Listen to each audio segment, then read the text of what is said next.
What's going on, everybody? My name is Tamar Turner, and I'm the host of the Down to Business podcast, where the mission is to really provide exposure to businesses, entrepreneurs, and artists all around the world in their respective crafts. And we do so through audio and visual interviews where we come on and we talk about all things from getting into the business to most memorable moments to even some advice that you may give for other business owners and entrepreneurs out there. So if this sounds like something that you would be interested in, we'd love to have you on for an interview.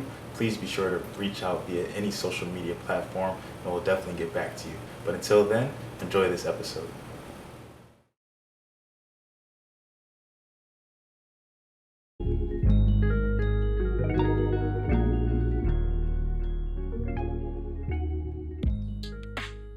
Welcome back, everybody, to another episode of the Down to Business podcast here with Tamar Turner. And I know it's been a little while before I gave you guys some content. Been doing a lot of traveling myself, and I'm really just trying to get things together, but definitely didn't forget about all my listeners, all my supporters out there, and even everybody who's been a part of this podcast and been a part of this journey so far. So I appreciate you all for coming back and tuning in for another episode. I actually have a very, very, very exciting announcement this weekend as you guys are listening to this episode. So really excited for what's to come, but even more focused on right now, even more excited to be sitting with a really, really good friend of mine from East Carolina University. Her name is Miana Bryant, and she went on to start her own mental health organization called the Mental Elephant. So she's going to give us a little insight into that, a little bit about her story, a little bit about what she does, what her organization offers. So Miana, how you doing today?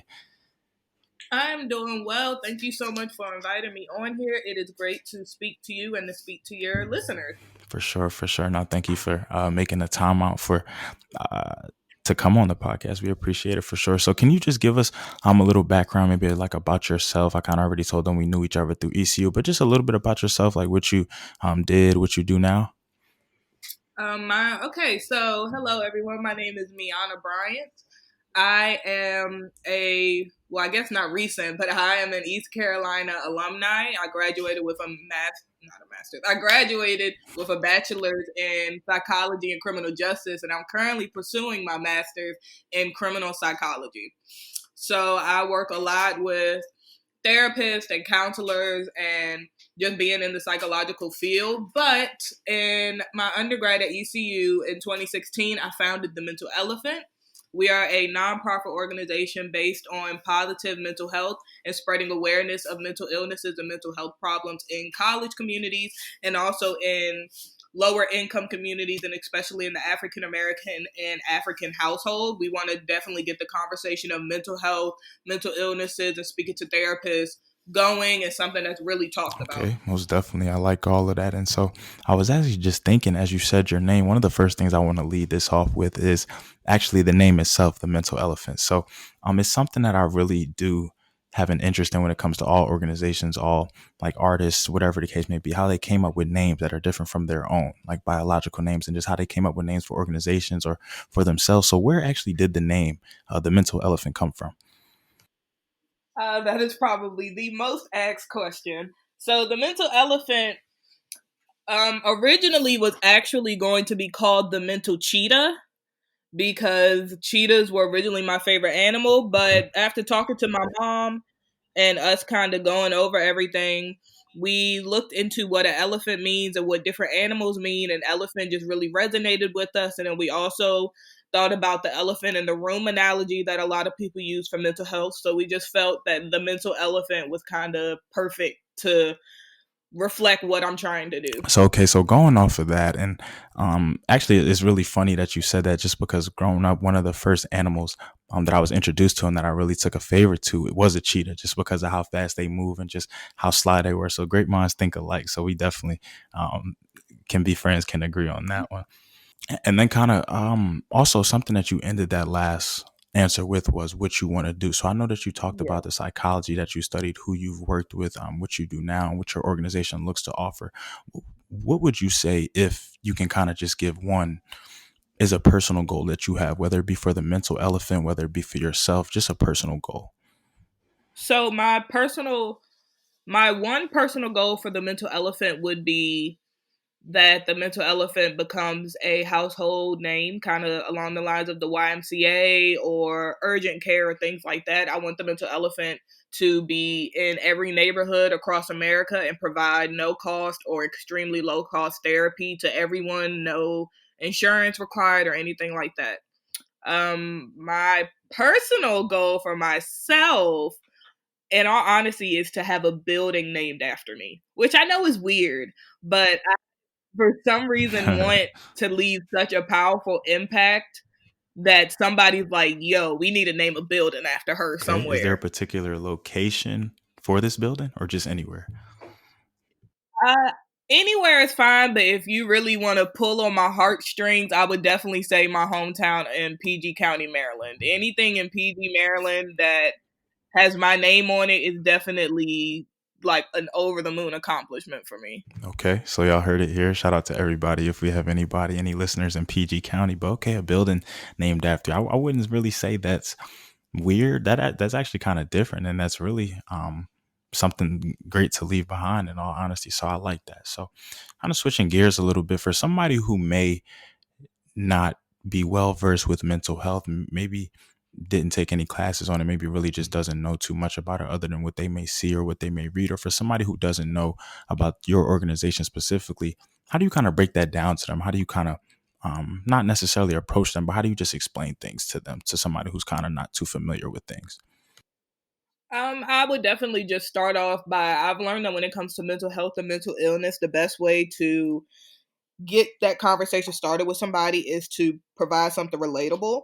So I would definitely kind of talk more so about how they're doing or how someone in their family is doing or things along those lines. They try to direct the conversation just to talk about, mental illnesses and kind of mental health problems that may come up in different communities or in within different demographics, and just explain the basic hardcore statistics of 1 in every 4 Americans has a mental illness, and the African Americans are 20% more likely to experience mental health problems in America. I would definitely just provide hard facts and discuss kind of some of the treatment and some of the positive effects towards mental health and mental illnesses. Most definitely. Okay, I like that.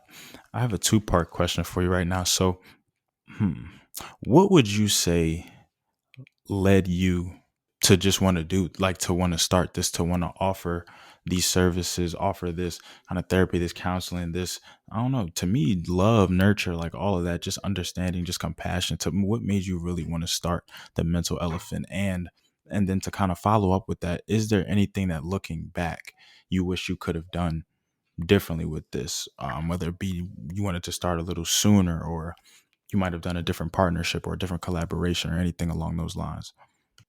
Uh, okay, so for the first part, what pushed me to start the mental elephant was a quote that my mom told me in the beginning of me like starting my college career. She always told me to be the person that you wish you had when you were younger.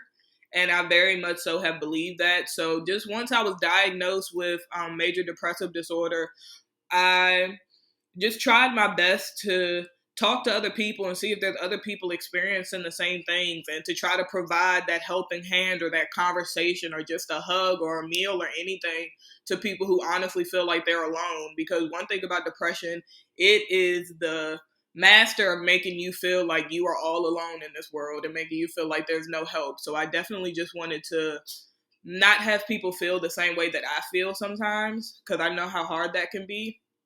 So for the second part of the question, I would definitely say that the one thing I would change about the mental elephant would just be the engagement. I definitely think that because I'm, in grad school and I work for myself, and like since I'm doing so many things, I don't have the hours in the day that I want to put towards the mental elephant. And in return, like you see that in a response when you don't have that many people participating and not that much engagement. So I would definitely say the one thing I would change about the mental elephant is just a lot more engagement, a lot more awareness, and just being able to reach more people. Got you. Okay. And then still going into that, honestly, great. You made great points all around. Just it almost seeming to stem from a personal thing. Just you recognizing that, look, hey, I have an experience. I've been through this, like you said, the major depressive order, but this is something that you can not only well, this is something that you can not only go through but grow through, and something that you can then live to tell your story, and then just be there to be an advocate and be a resource for others. So I definitely do commend you on that. For people who kind of just don't know, like I said, I did go to ECU with Miana, but I've seen Miana kind of start this whole thing. I've seen kind of where she's came from. I've seen her tell her story, share her story. I've seen her be there to help others out. So now to see her then just honestly manifest everything that she's ever talked about, and really to be able to be alongside her, to throw events, to be able to collab with her, just to see how she works, and just to see her ethic behind it all, and her reasoning and understanding that others, is really just something that is impressive for me. So definitely commendable job to Miana and everything that she's doing currently, and everything that she's going to do moving forward. So Miana, I was kind of course, I was going through your website, and of course, because I wasn't able to catch it when it aired live, but I couldn't help but watch the CBS special that you did. So, for you, I know that that was a very great accomplishment, a great milestone, not only for you, but for the mental health. I mean, for the Mental Elephant organization as a whole. So, can you just kind of walk us through like what that day was like, what it was like leading up to that, what the actual experiences was sitting on that set, and just kind of just being on there, just being able to tell people about what you do, what you love. Okay, so this will actually be my first time talking about it. So to start, I would definitely say that the entire experience, the opportunity, and everything is nothing but a blessing from God. Probably about a month before the airing and before everyone knew what was going on, I was actually kind of struggling with what to do with the mental elephant in general.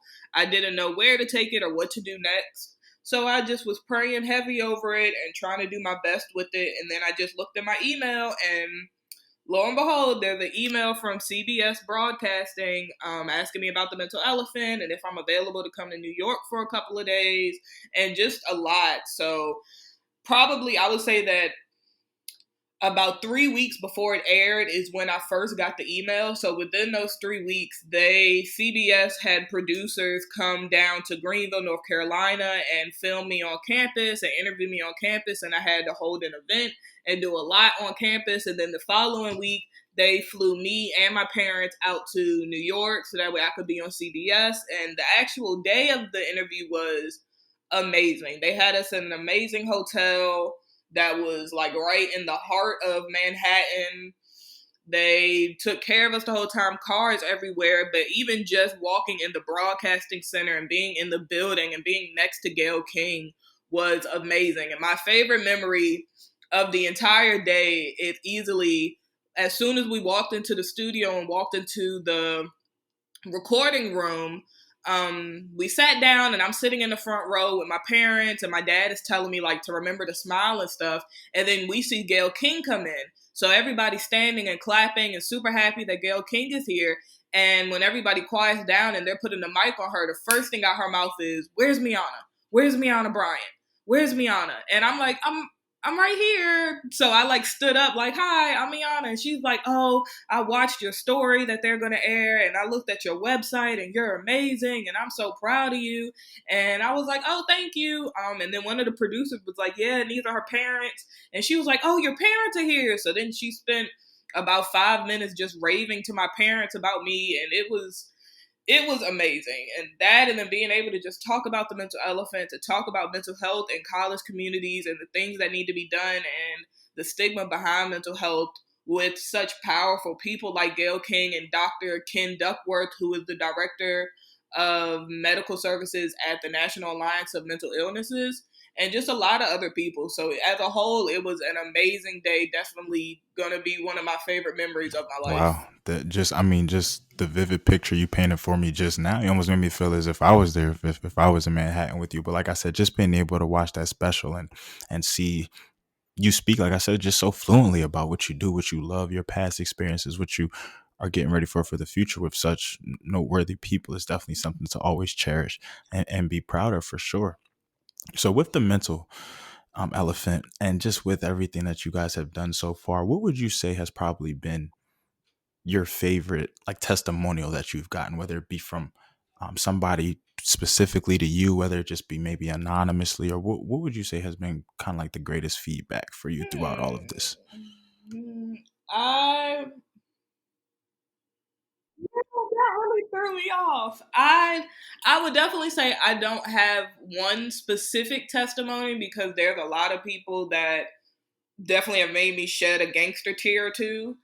But I would say that anytime Okay. I'm able to, the main thing that kind of gets to my heart is anytime I'm able to help someone when it comes to starting medication or to get back on their medication or things like that. Because a lot of people don't actually realize how tentative and like how questionable and how scary being on or being off medication can actually be. So I love when I'm able to actually help someone maybe start the process of being on medication, or someone who was on medication and is currently going through a serotonin withdrawal because they got off of it for whatever reason. Getting them help and just trying to help them get back to where they want to be is definitely probably my favorite situations. Understood. Okay. Knowing that there are a lot of other people out there like you, whether they be older, younger, growing up, whatever the case may be, whether it be any listeners out there, people who just want to, whether they be advocates for mental health, people who want to work in mental health, people who have had their own battles with mental health, what advice would you give them? What kind of, like, what inspiration, I guess, would you kind of give them just to talk about, kind of just not speak on your story, I guess, from start to finish, but basically, you told us what happened to you, your major depressive disorder, but how you still were able to go on and then start this organization. So to people listening out there, whether they kind of want to be involved the way that you're involved or just going through whatever they may be going through, what advice do you have for them? I definitely, the number one thing that I always suggest, and I know it's kind of from a kid movie, but the number one thing I always suggest is to just keep swimming. We in this life, things are going to be hard. That's one thing that just comes with life. You can't experience positive and understand good and appreciate how good things are unless you understand how bad things can genuinely be. And unless you feel the bad and feel the hurt and feel the pain that the world comes with. So having to deal with life's ups and downs is just a normal human being thing. However, there's a lot of stuff that if your brain does not make the chemicals or the balance that it needs to make, there's a lot of things in life that may just be a small inconvenience, but to you, it's the end of the world. And I know for me that can be anything. For me, not being able to get my hair done, or me not having enough money, or things of that nature.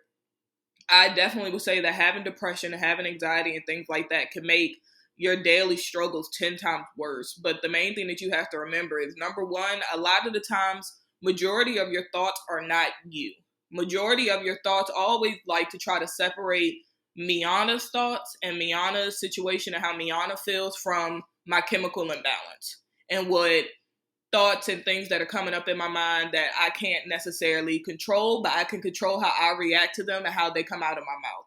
But I will also definitely say, not to be harsh or not to be blunt, but there's nothing that one single person can tell you that is going to automatically cure how you're feeling or your depression or your anxiety. That's just unfortunately not how life works. If tomorrow could tell me Right. something that could make me happy and jump out of my seat right now, I would ask for that every day. You got to learn and figure out ways to be able to cope and to be able to deal with some of the stuff that you're going to have to deal with every day. You got to learn and figure out how to get yourself through the day, through each hour, through each 10-minute segment. What can you do to just make it to the next 10 minutes? All right, make it to the next 10 minutes. Just keep swimming, keep going. Even if you're dragging yourself by the last bit that you have left, just keep going. Keep going. Do the best that you can and then rest. Do what you can. Try your best and then just rest. Give it to God. Give it to whoever you praise or whoever you trust, and just try to do the best that you can. Wow. And I truly hope that everyone caught that Finding Nemo reference. Just keep swimming, but definitely a powerful message. Definitely a powerful quote. Indeed, something that, yeah, in that movie meant one thing, but can definitely be applicable to life in various situations. So thank you for that. I know that you said earlier in this interview that you're essentially you want the mental elephant to be a household name, as you rightfully should. So, what does that look like for you, though? Does that mean more events, more collaborations? Does that mean that you're expanding nationwide, perhaps even worldwide? What is making the mental elephant a prominent mental health organization look like for Miana Bryant? For me, making it a household name is definitely making it worldwide and making it something that's known. There's a lot of resources there's a lot of amazing resources out now that are available to people for complete free, and like with no effort at all. They just have to know about it or be able to get to it. I definitely want the mental elephant to not only be nationwide, but nationwide and known. I want it to be to the point that, okay, my son is not doing well in school. He's not eating at home. He's not talking to me. He's not sleeping. All right, in the morning, just like how if your son twisted his ankle and he's in pain, and in your mind, okay, in the morning we're going to go to urgent care. If your son isn't doing well, isn't eating, isn't sleeping, okay, in the morning we're going to go to the mental elephant. That's the point that I want the mental elephant to be, where people look at it as refuge and look at it as somewhere to go when they don't feel right and don't know what's wrong, versus going to psychiatric wards, which can be extremely traumatizing, or going to a family member who might not be that supportive or be that positive. I want to be able to provide a space and a home and somewhere for people to go, no matter how old they are, no matter how much money they do or don't have, so that way when they don't feel well, they have somebody to talk to help them to feel better. Okay. Well said for sure. If you could add something or do something to the with the mental elephant right now, whether the reason why you haven't done it yet or the reason why it just hasn't been done yet, whether it be money, whatever the case may be, like if you could just knock off one of your goals for the mental elephant at this very instant, what would that be? At this very moment, it would be to have definitely like a mental elephant tour across the country, and just have how to adult workshops. I've really been working a lot on just having workshops and just a day of different businesses, different orgs, different everything being able to come together, and you being able to pick and choose which workshops you want to go to. Like if you need to learn how to correctly do your taxes, if you want to know how mortgages work, if you want to know how to buy a car, where to go to buy a car, just different things, how to tie a tie, how to correctly bake, just a lot of different things that a lot of people, especially people our age that are in their early 20s, mid 20s, who have just graduated from college, and they're now out on their own. They now have to pay bills and do a lot of things that are extremely stressful. And nobody taught us how to do these things. Nobody taught us how to be an adult or how to function in society. They taught us how to find the area of a circle and how to read literature, but nobody taught us things that we actually need. So if I could do anything right now, it would definitely be to have how to adult seminars and definitely help people figure out how to be an adult. I think that that's very crucial, very essential, because a lot of times, even me and my roommates in college discussed how we felt as though we were learning certain things too late, or wow, like why couldn't we have gotten this in high school, or why could this be something that is implemented into high schools one way or another. Sometimes we felt some electives weren't to our liking, or we've all had our fair share of electives that we just felt like, wow, this could have been like a high school course or maybe something along those lines. So I definitely couldn't agree with you more with that point, and really just wanting to help people out, whether it be high schoolers, whether it be even middle school, even just getting that bug in people's ear is important, just to let them know, look, this will be here before you know it. And then it'll be over before you know it. And after college and even after grad school or whatever you decide to pursue about after that, the adult life is definitely something that's real, very much real. I read a lot of times people call it ghetto. So I definitely do. It's not something that you can never get prepared for a little bit too early. So I think you make a great point there. With the mental elephant, with the longevity of it, what would you say is is a long-term goal for you to add more, maybe like add sub organizations, or just do, because I already know that you focus on different areas, not just mental health. Obviously you do mentoring, like you said, you want to do how to adult seminars, you've hosted events that give people the how to's, you do hair on the side for people who don't know. Like I said, Miana's probably, she's hard worker. She probably had a busy day today. She's sitting down with me right now. But is moving forward, is that the future of what the mental elephant looks like for you? Do you, or have you already just established sub organizations within the organization just to focus on different areas that you kind of just want to tackle in various communities? Oh no, I'm working on an empire over here. I definitely 100% want to start the mental elephant and have the mental elephant be the foundation, but be able to branch off into a lot of different things. I definitely want to do a lot with minority children and being in the school system and doing something in school system, something for kids at a very young age. I want to do more empowerment stuff.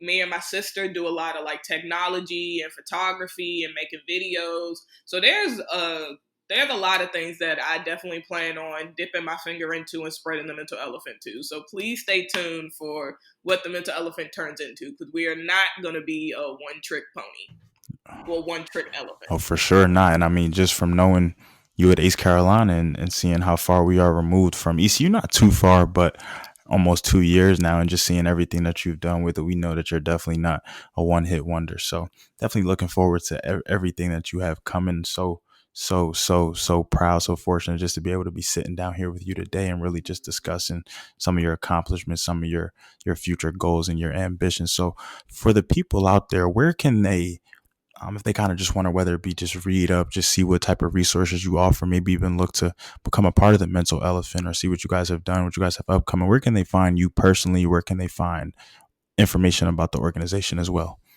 So for basic information, you can always go to thementalelephant.com. Very simple, straight to the point. And if you actually go to thementalelephant.com, it will take you to all of our interviews, all of our videos, our YouTube channel, podcast, blogs, and everything that we have for social media. We are always at Mental Elephant. And yeah, you can find us on LinkedIn, Facebook, Instagram, Twitter, anything, TikTok, anything that you can be on, the Mental Elephant is on. So you please come and find us. If you hear this podcast and you are one of his listeners and you reach out and follow us, send me a DM or a mention and let me know, just so I can know what's going on and who all is interested in the Mental Most Elephant. definitely. And I'll be sure to include all of that in the bio that I write for this when I do release the episode, and even in the captions and everything from where I post it. So just before we wrap things up, is there anything that you want to add, whether it be about you, whether it be about the organization, mental health, anything, just for the listeners out there? I actually have a question for you, sir.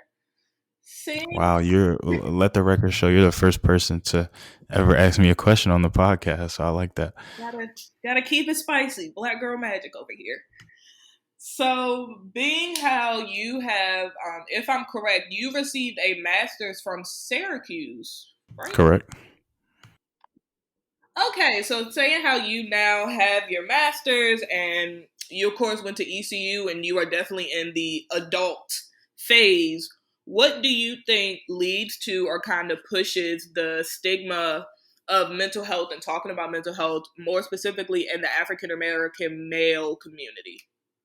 I would say, for one, personally speaking, but then just tying into African Americans as a whole.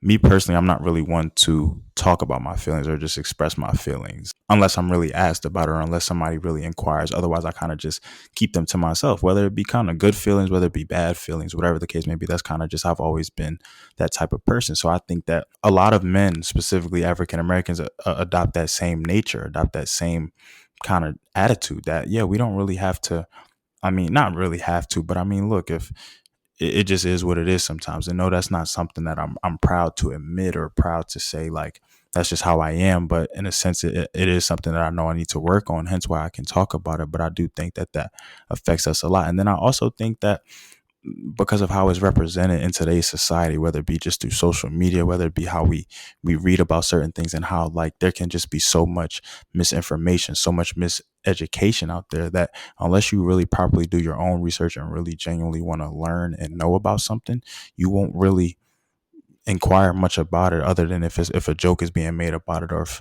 a report comes out about it, or however you may come across it in today's society. But I think specifically in the African American community, it has to deal with a lot of being that kind of, that brute, that male, like that, not always wanting to share and talk. And not saying that all males are like that, because I know plenty who aren't, but I know, just speaking from myself and from a lot of other people who I know and associate myself with, that that can definitely be the reason why. Well, thank you. I definitely 100% agree with you. Okay, yeah, for sure. And like I said when we first started, like, I'm gonna say it again. I just want to not only tell you how proud I am of you, and wish you the best of luck with everything moving forward, but just really just commend you on all the work that you've done on all the lives that you've impacted, that you've changed, and just really just a short amount of time. And I wish you nothing but the best. I know that the Mental Elephant, along with the Down to Business podcast, along with the host of other organizations and people who we brought on, will be household names someday, as long as we all just keeps working. So not only a big shout out, a big thanks to Miana, but thank you to everybody out there for listening to the Down to Business podcast. This week, like I said, stay tuned for the important announcement once this episode drops. We definitely do have a big weekend coming. So thank you guys again.